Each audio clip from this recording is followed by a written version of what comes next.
Hi, I'm Carter Wilson, best-selling author and writing coach, and welcome to Meditations for Writers.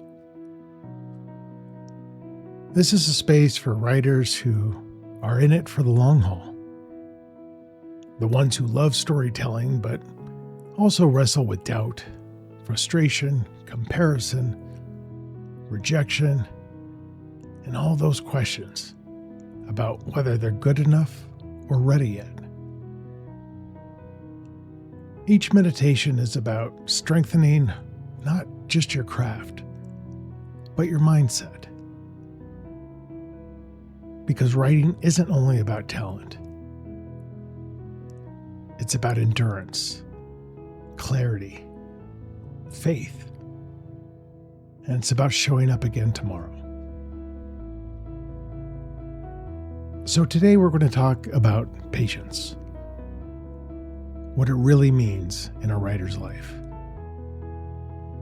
How rejection can shape you instead of define you.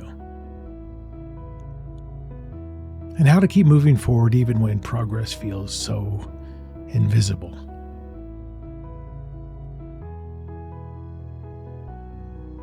So if you're ready, close your eyes, take a deep breath, and let's begin.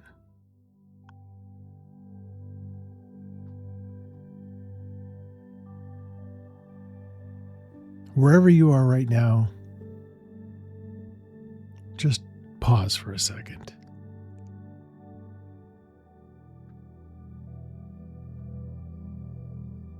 Breathe in, slow.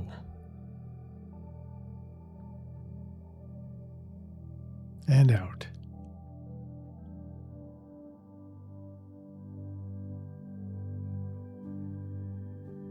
So I want to talk about patience. Not the soft Hallmark card version of patience. Not the everything happens for a reason version. I mean the kind of patience that gets forged in rejection. The kind that shows up after 5 years and 100 rejections. The kind that asks you a very uncomfortable question. How badly do you actually want this?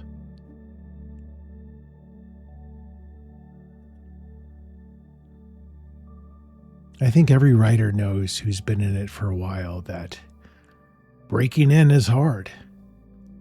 Staying in is hard. And doing this for decades sometimes feels impossible. I mean, you can write a great book, you can get 10 full requests, you can revise it 3 times and get your hopes up. And you can still hear no.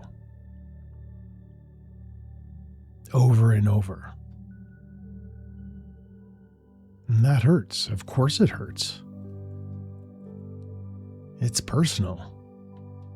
This is your mind, your heart, all that time.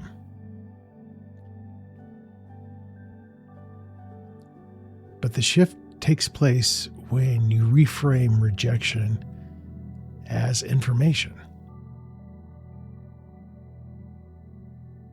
It's not a verdict on your talent. It's not a prophecy about your future. It's information.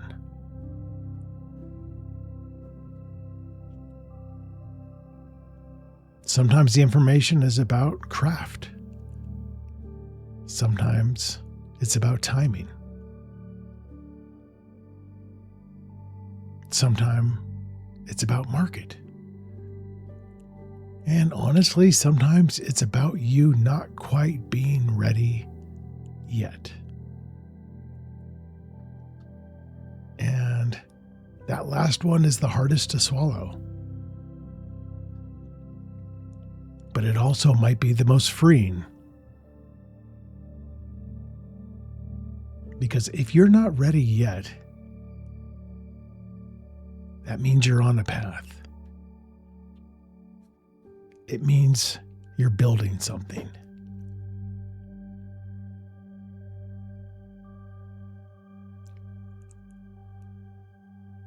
After I started writing seriously, it took me 9 years for my very first book to show up on the bookstore shelves. 9 years. 3 novels went nowhere. Even though they were agented, no publisher wanted to take them. And those rejections just kept coming. And at the time, of course, it felt like failure. But after that third book got roundly rejected, it occurred to me, all that writing wasn't wasted effort. Those 3 books that never sold, those were tuition. Those were my apprenticeship. Those books were the reason I could write the one that finally sold. If I had sold my first novel, it wouldn't have been good enough to sustain a career. Of that, I am certain. I didn't have the depth yet. I didn't have the resilience. I didn't have the understanding of story that only comes from writing your way through your own limitations. Because patience isn't passive. It's active endurance. It's continuing to show up when the scoreboard says 0. It's revising even when you're so sick and tired of the story. It's sending the next query after the last one stung. It's writing the next book instead of obsessing over the one that didn't sell. That's not waiting. That's action.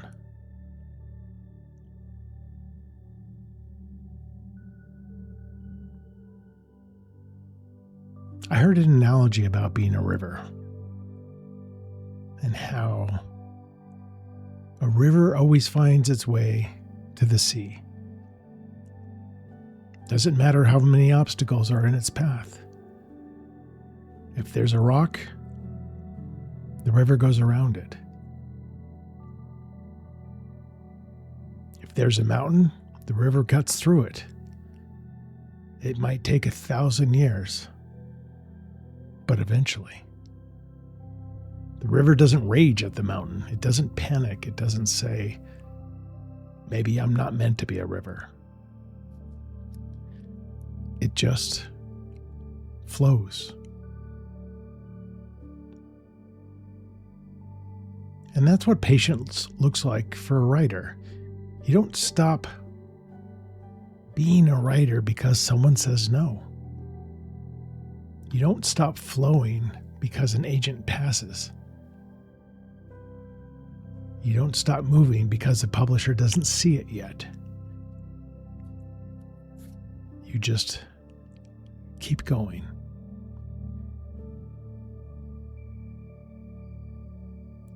And I know, I get it.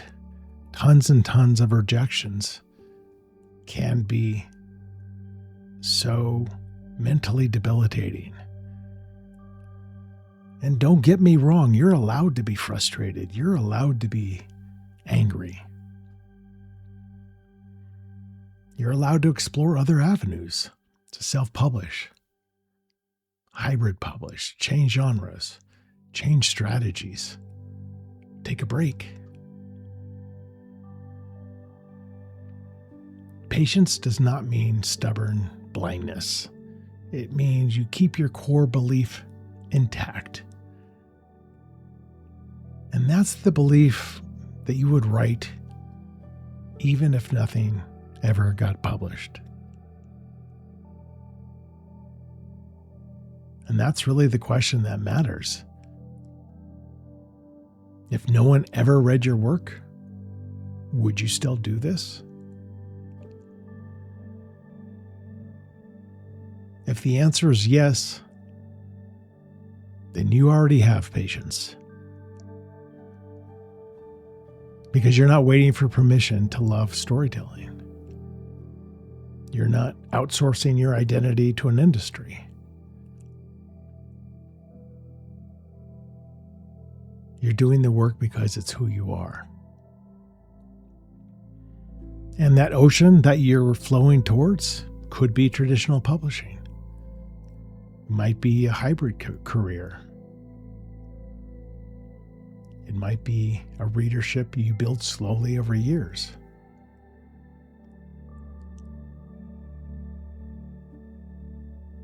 But the ocean isn't the point. The river is. The flow is. The daily act of writing is. Because every draft you finish makes you better.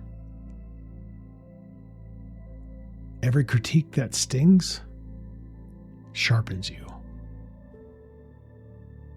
Every rejection tests your commitment, as long as you're willing to listen, to learn, and improve. And here's something else. Patience protects you from desperation.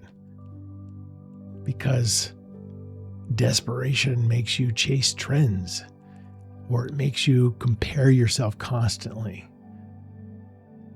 Worst of all, it makes you forget why you started writing in the first place.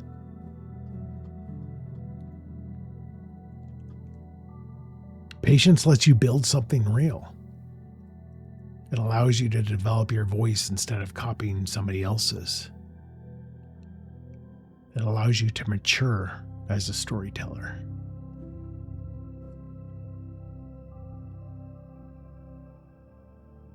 So if you're in the middle of a long stretch right now, the part where it feels like nothing is happening despite all of your efforts, understand this. Something is happening. You're building the foundation. You're strengthening your craft and clarifying your voice. You're deciding quietly that this is not a hobby you drop when it gets inconvenient. And that decision matters more than a yes. Because when that yes comes, and if you stay in this long enough, it will, you'll be ready for it. You'll have the discipline. You'll have the next book already underway. You'll understand that one contract is not the finish line. Patience now prepares you for sustainability later. So today, instead of asking, when will this happen for me? Try asking, how can I get better today? Instead of measuring yourself against someone else's timeline, measure yourself against your own growth. Are you stronger than you were a year ago? Is your writing sharper? Is your understanding of story deeper? That's the only comparison that matters.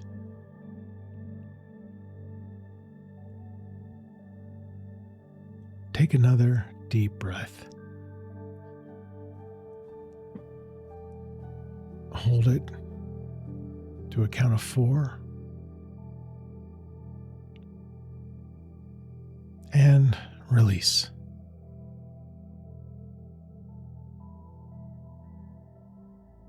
If you're in the middle of rejection, let it hurt. Then let it teach you. If you're in the middle of drafting and doubting yourself, just keep going. If you're thinking about quitting, sit with that feeling for a while.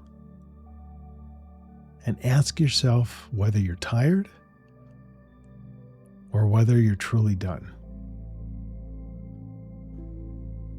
Most of the time, you're just tired, and rest is allowed.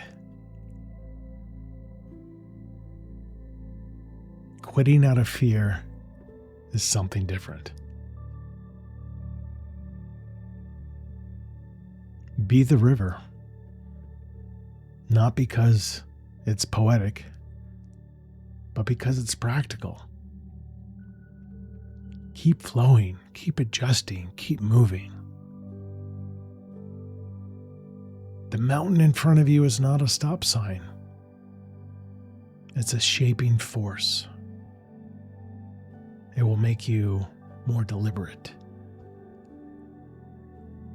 more patient, more powerful.